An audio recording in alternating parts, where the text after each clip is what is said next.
Muy buenas noches y bienvenidos una semana más a la réplica de Popular Televisión Melilla. En esta primera parte del programa pues hablaremos de sanidad, pero de una forma muy concreta, y es que vamos a hacer hincapié en los cuidados paliativos, y es que ayer se anunciaron pues unas jornadas que han empezado precisamente justo hoy martes. Son las 8ª jornadas de cuidados paliativos con el lema Humanizar el final de la vida.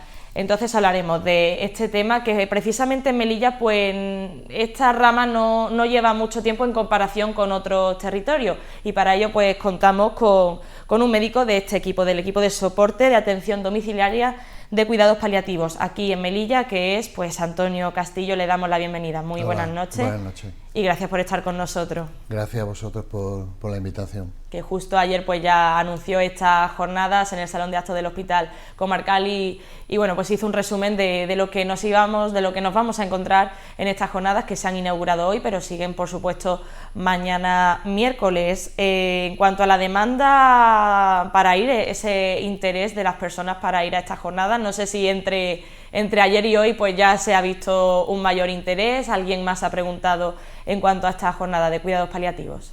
Bueno, yo creo que a través de la prensa, de la televisión, se ha difundido la jornada y ha habido mucha gente que no conocía de su existencia y se ha interesado. Nosotros siempre decimos que las jornadas están dirigidas tanto a personal sanitario como a la población en general, porque es un tema que nos toca a todos de forma directa o indirecta. Es cierto que hay unos plazos de inscripción, como en todas las jornadas o en todos los cursos, pero el aforo del Salón de Actos de la Facultad de Ciencias de la Salud es grande, entonces nosotros siempre estamos abiertos. Al que quiera ir puntualmente a alguna charla o alguna mesa redonda, yo creo que no tendría ningún problema. Claro, la logística de darle su carpeta con su programa a lo mejor no va a ser posible, pero yo creo que si hay un hueco siempre vamos a intentar que pueda acceder todo el que quiera. Claro, como oyente, que siempre hay hueco para uno más, por si acaso a alguien le ha llegado la información más tarde, pero también, bueno, pues aprovechamos este programa, que aunque ya se haya inaugurado, pues hay muchas más charlas. Tenemos la opción de que también, como se comentó ayer, se va a transmitir a través del canal de YouTube de la Universidad de Granada. El que no puede acudir directamente porque no tenga posibilidad, desde su propio domicilio a través del canal podría acceder a todas las jornadas, que yo creo que es una cosa muy interesante que se nos ha ofrecido desde la Facultad de Ciencias de la Salud. Entonces va a ser mucho más fácil para todo el que quiera pues poder escuchar esta charla en caso de que no pueda ir presencialmente. En cuanto a los objetivos de las jornadas, pues se habla de una planificación anticipada, informar al paciente en la toma de decisiones. Se habla muy poquito de esto, ¿no? Hay mucho desconocimiento en cuanto a este tema, ¿no? Bueno, realmente es que en casi todas las comunidades autónomas hay unas normativas, hay unos reales decretos, hay unas leyes que regulan precisamente el documento de instrucciones previas, que es lo que llamamos el testamento vital. Aquí en Melilla no existe esa reglamentación, entonces se hizo un documento hace un tiempo, precisamente a raíz de los testigos de Jehová, que eran las personas que tenían como ciertas preferencias concretas, sobre todo porque ellos no permiten que se le haga transfusiones de sangre. Entonces, para evitar que pudiera haber ese tipo de problemas, se creó un documento específico de instrucciones previas, pero que ha habido pocas personas que han tenido acceso, porque ya te digo que no hay una normativa. Precisamente aprovechando la jornada, vamos a relanzar el tema del testamento vital, porque hemos tenido mucha demanda y creemos que es una cosa muy necesaria. El testamento vital, las instrucciones previas, es que la gente no conoce, es poder plasmar en un documento qué cosas queremos que nos hagan o no nos hagan cuando lleguemos a una situación en la que no seamos capaces de manifestar nuestra voluntad. Tenemos una enfermedad avanzada, no se pueden comunicar con nosotros no podemos expresar qué cosas queremos y qué cosas no queremos. Si las dejamos por escrito en un documento, nos van a hacer caso después a la hora de que eso no ocurra. No vamos a responsabilizar a nuestra familia, a nuestros médicos, a nuestro equipo sanitario, de tomar las decisiones en determinadas cosas que a lo mejor ni siquiera sabemos qué hacer. Muchas veces se nos plantean situaciones, le ponemos una sonda nasogástrica a esta persona, lo llevamos a diálisis, le hacemos una gastrostomía para alimentarlo, le ponemos un respirador, lo llevamos a la UCI. Todas esas cosas que se nos plantean en determinadas circunstancias, A veces tenemos que tomar decisiones muy rápidas porque estamos enfrentándonos a momentos complejos. Si hay una persona que ya ha redactado su documento de instrucciones previas y está ese documento, tendríamos lógicamente que mirarlo y ver las preferencias que se han manifestado en esas circunstancias. La familia debe conocerlas. Se puede nombrar un representante para que esa persona vele para que eso se cumpla en esas determinadas circunstancias. Por ejemplo, tenemos un cáncer avanzado con lesiones en la cabeza, no se pueden comunicar con nosotros y dice, oye, tenemos que hacer estas cosas. No, es que esta persona ha dejado por escrito que no quiere que se haga esto. Entonces, eso yo creo que es lo importante de este documento, que hay un paso más al documento, que es en las instrucciones previas, la planificación anticipada de decisiones que se llama, que es con tu equipo médico, con tu equipo de atención primaria, vas comentando a lo largo del proceso de tu enfermedad, sin necesidad de que haya un documento escrito, qué cosas tampoco quieres o si quieres que hagan. Con lo cual, eso va a quedar también reflejado en la historia. O sea, claro, no tiene se deja por qué constancia. ser, claro, no tiene por qué ser el documento en sí escrito, pero sí el poderlo hablar. Si no nos planteamos nunca que vamos a llegar a esa situación, nunca se nos va a ocurrir escribirlo. Entonces tenemos que pensar que todos vamos a llegar o que podemos llegar a una situación complicada. Al final vamos a llegar todos, pero hay gente que llega al final de pronto y hay gente que llega por procesos complejos. Entonces, claro, aquí entonces se hace hincapié sobre todo en la decisión del paciente y en tener un poco una anticipación precisamente por eso, porque a lo mejor a veces pues está en una situación en la que no puede expresar exactamente pues cuál es su decisión final. Claro, quería preguntarle si esto pues puede chocar mucho, hablo a nivel local también, por la experiencia también que tienen los cuidados paliativos, si ha chocado mucho con las opiniones de la familia en general, ya bien ha comentado los testigos de Jehová, si por motivos religiosos, sociales, y si también choca un poco con el tema ético del personal sanitario y también si hay mucha objeción de conciencia dentro de los sanitarios en Melilla, porque también puede pasar. Bueno, realmente en el documento de instrucciones previas tú solamente puedes anotar cosas que sean legales. Tú no puedes decir que hagan cosas que no estén protegidas por la ley, lógicamente. Entonces no puedes poner cosas que vayan en contra de la praxis médica y del buen orden de atención sanitaria. En el caso que me comentas, pues si no hay un documento hecho, sí que es verdad que nos hemos encontrado a veces con circunstancias, sobre todo en el tema de la sedación.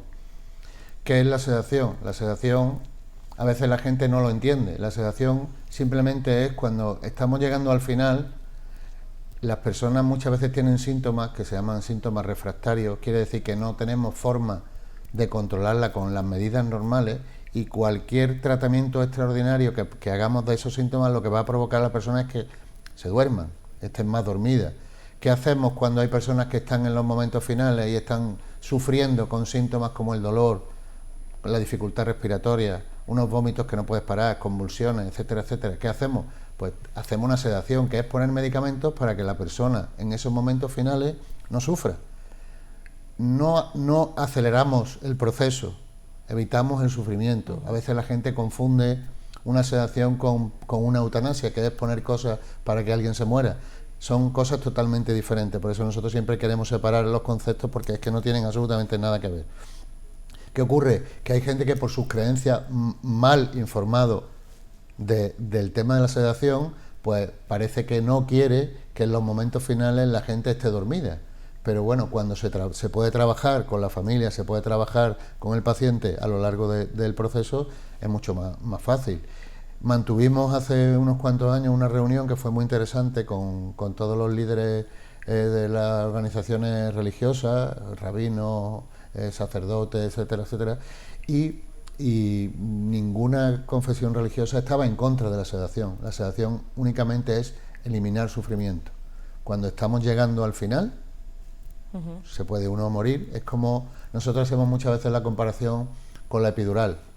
Antes la gente daba luz con mucho dolor y lo pasaba muy mal. Bueno, ahora hay gente que también lo hace, ¿no? Pero sí, que es una decisión al final. Exactamente, claro. Eso es lo que también queremos decir. Entonces, si tú estás pasándolo muy mal y podemos evitarte este sufrimiento, pues ¿para qué sufrir innecesariamente? Si ya estamos en el proceso final, vamos a intentar evitar el sufrimiento. Si ya te digo que si podemos trabajarlo con las personas, antes de le preguntamos Joaquín, María, Pepe, cuando llegue el momento, si vemos que tú estás sufriendo, tú quieres que te pongamos medicamentos para que tú no sufras, no tengas dolores, respires mejor y estés más tranquilo, a cambio o a costa de que vas a estar dormidito, como si estuvieras anestesiado, para que se me entienda. Y la mayoría de la gente acepta. ¿Por qué? Porque la gente no le da miedo morirse, le da miedo sufrir. Entonces, si le puede aliviar ese sufrimiento, yo creo que mucho mejor, ¿no?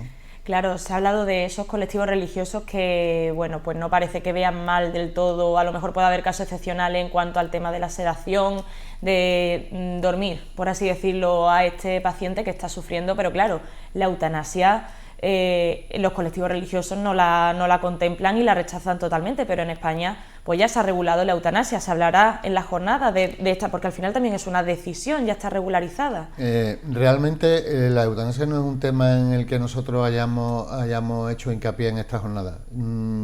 Como es algo que está un poco de moda y como la ley ha sido del año pasado, de la ley 321, ha sido la ley de regulación de la eutanasia, pues en algún momento saldrá a lo largo de las mesas. Va a haber una mesa, la última, en la que se va a hablar de los escenarios al final de la vida. En esos escenarios al final de la vida, uno de ellos puede ser, pero no son unas jornadas destinadas en principio a hablar. Yo además siempre nos ha gustado desde el equipo de paliativos como separar un poco eutanasia y cuidados paliativos. No son algo ni que esté en contra, ni que esté a favor, pero son cosas que son diferentes.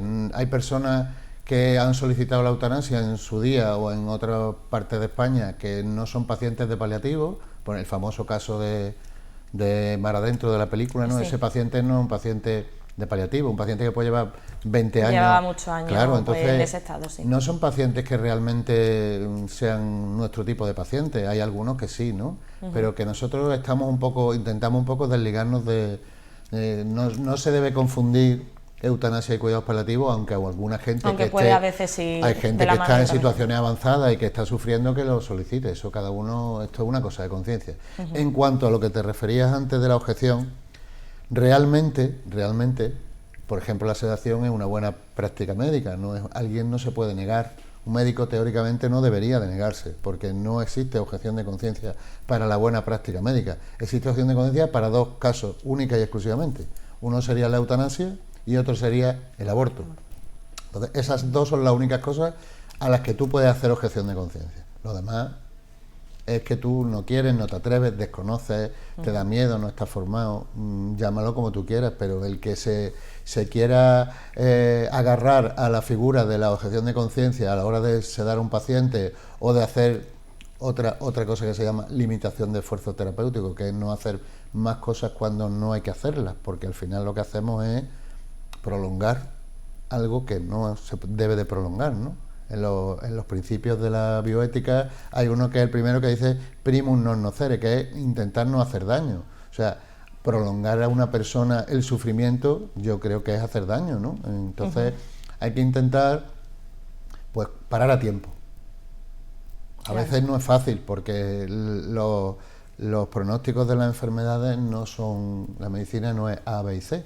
Los pronósticos de las enfermedades no son todos ciertos. Hay pacientes que tienen una enfermedad muy clara y se sabe perfectamente, y otros que parece que es, pero después pasa unos días en el hospital y como si te hubieran dado otra oportunidad, ¿no? Entonces, ¿cuándo parar y cuándo no parar? Pues dependerá de una serie de circunstancias que tenemos que trabajarlas. Tenemos que trabajarlas desde los médicos, desde la familia y desde el propio paciente, y eso no es fácil, evidentemente, pero claro, a veces hay que limitar, de dejar de hacer cosas. ¿Cuántas veces nos hemos enterado que se piden pruebas cuando dice, ¿y ahora le van a hacer un escáner? Sí. O ahora le van a coger una vía, si el hombre ya está, van a ponerle sangre. Entonces hay muchas cosas que a veces hacemos porque estamos entrenados y formados para curar, y no sabemos muchas veces cuándo parar. Claro. También quería preguntarle, también por un artículo dentro de la página web del Colegio de Médicos de Melilla, donde se habla de los cuidados paliativos bueno, usted forma parte de ese equipo aquí en Melilla, por el concepto de la escalera analgésica o ascensor analgésico. Lo he leído por encima, entonces quería que me explicara, porque se habla como de una escala de los tipos de dolor, o es más moderado, más leve. Entonces, ¿cómo se trata esto? No sé si es muy complejo. ¿Es ético según qué fármaco, qué tratamiento se le pueda dar al paciente? Bueno, la escalera analgésica nada más que es un instrumento que se creó a través de la Organización Mundial de la Salud en los años 70 para hacer un control ordenado del dolor. ¿Qué tipo de dolor? Tipo de dolores tenemos muchos y lo que tenemos que aprender a cómo afrontarlos. Los dolores tenemos un abanico muy grande de posibilidades de tratamiento y lo que hacemos es dividir en escalones son la potencia de los fármacos. Tenemos 3 escalones básicamente que son los fármacos que vamos a ir utilizando según el dolor. Si tenemos un dolor leve, pues utilizaremos unos fármacos, pues lo normal, paracetamol, el ibuprofeno, el nolotil, lo que todo el mundo conoce que se toma en su casa habitualmente. Si subimos de escalón porque no hemos sido capaces de controlar el dolor, pasaríamos al siguiente escalón, que son los derivados débiles de los opioides, que estarían la codeína, el tramadol, fármacos también que se usan muy a menudo. Y si subimos al tercer escalón ya están los opioides más potentes, los derivados de la morfina, fentanilo, oxicodona, morfina, que son fármacos mucho más potentes. ¿Qué tenemos que hacer? Pues adecuar esa escalera al tipo de dolor que tenemos. Vamos a empezar con un dolor débil o con un dolor leve, con un escalón bajo, y vamos a ir subiendo, para no provocar tampoco efectos secundarios si empezamos con los fármacos muy potentes. ¿Qué ocurre algunas veces? Que nos encontramos pacientes, el dolor es algo que es una percepción subjetiva. Hay gente que parece que no tiene que tener tanto dolor, pero lo tiene. Hay gente que tiene un dolor de muela y se queda en su casa todo el día sin nada, y hay gente que va a urgencias cuatro veces. Y es el mismo dolor de muelas, pero no es la misma persona. Entonces, ¿qué tenemos que hacer? Adecuar ese escalón.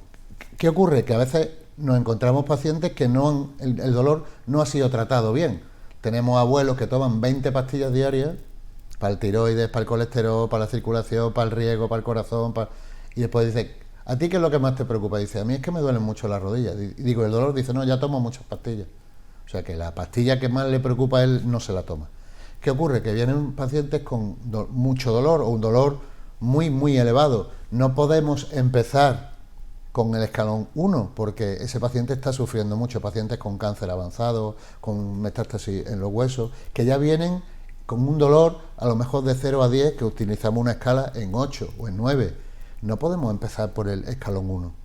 Ha empezado desde el año 70 ahora la figura del ascensor analgésico. ¿Qué hacemos? Pues si hay que empezar en el 3, pues tendremos que empezar en el 3. Por eso digo que la figura de la escalera, que subíamos escaloncitos, a veces no nos deja. Tenemos que coger el ascensor directamente, ¿no?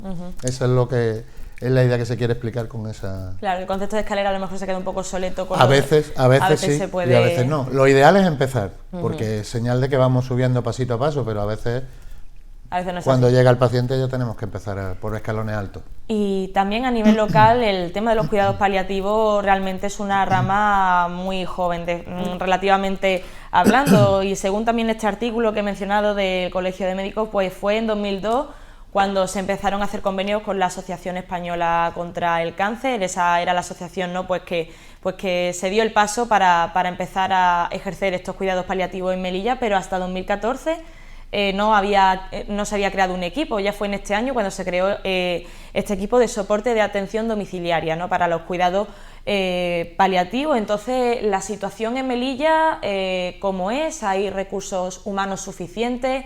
¿Cada vez hay más gente que lo conoce? ¿Todavía hay desconocimiento en cuanto a esta rama de la medicina? Bueno, nosotros voy a dar una de cal y una de arena.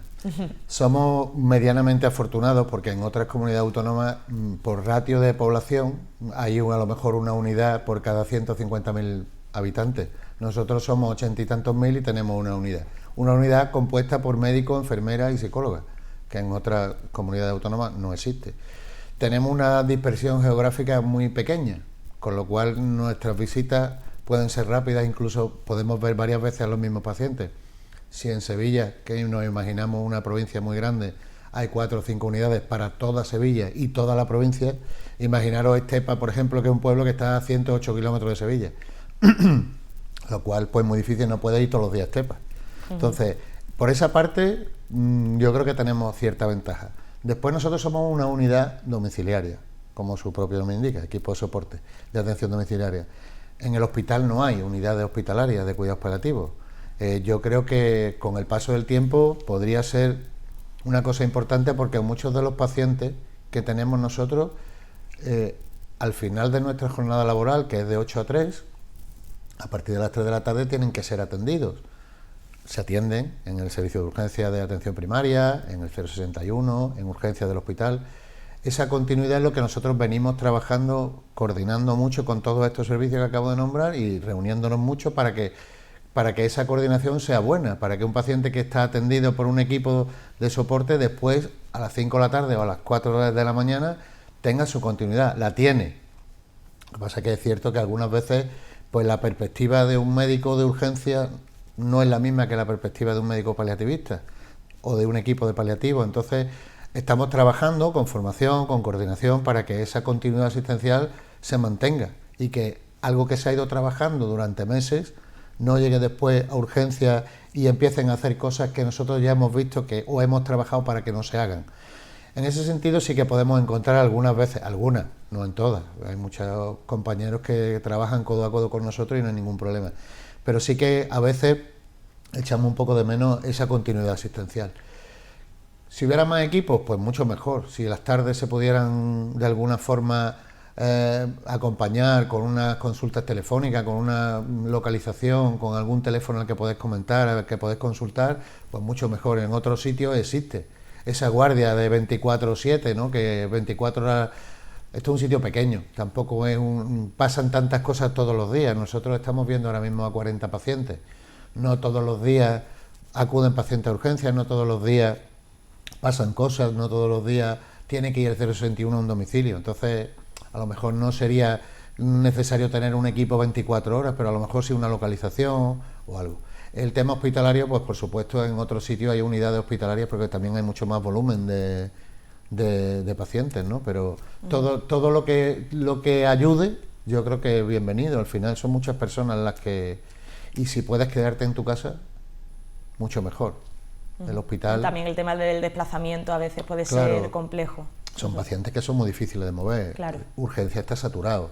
Lleva un paciente que está muy avanzado en una camilla, dejarlo en urgencias, que tenga que esperar 2 horas, 3 horas, que le hagan pruebas, se satura los servicios, después está allí, el pobre tiene que volver otra vez a su casa. A veces le hacen pruebas y te vuelve a tu casa diciendo, bueno, pues te hemos puesto una inyección o algo, pero ya está, te vuelve otra vez a tu casa porque realmente ya tiene su tratamiento puesto, pero se ha descompensado. Claro, si hubiera otras opciones no tendría que ir. Y por supuesto, en el momento final no hay mejor sitio para estar que en casa de uno, con su familia, con su cama, con sus seres queridos alrededor, y si no necesita ningún medio técnico, ningún suero, ningún aparato, ni nada, que la mayoría de la gente no lo necesita, aunque pensemos que sí, pero en la casa de uno es donde mejor se puede uno terminar sus días rodeado de sus seres queridos. Pues no tenemos más tiempo, Antonio Castillo, así que muchísimas gracias pues por dar esta información un poquito más amplia sobre los cuidados paliativos. Ya a quien le pueda interesar estas jornadas que ya han comenzado hoy, pero continúan mañana, tanto de mañana como de tarde, pues que bueno, tenga un poquito más de información, y si le interesa, pues aquí queda. Así que, Antonio Castillo, muchísimas gracias de nuevo por estar aquí en La Réplica. Daros las gracias a vosotros por esta oportunidad, y espero que a lo largo del tiempo y a lo largo de los años nos acordemos más de este tema, que hace falta que se difunda, porque tanto la población como los equipos sanitarios tenemos que conocer y ser conscientes de lo que nos enfrentamos. Pues ahí queda grabado ese mensaje. Muchísimas gracias. Y también muchísimas gracias a los espectadores por ver esta primera parte del programa. Ahora vamos a pasar a los anuncios y después volvemos. Muchas gracias.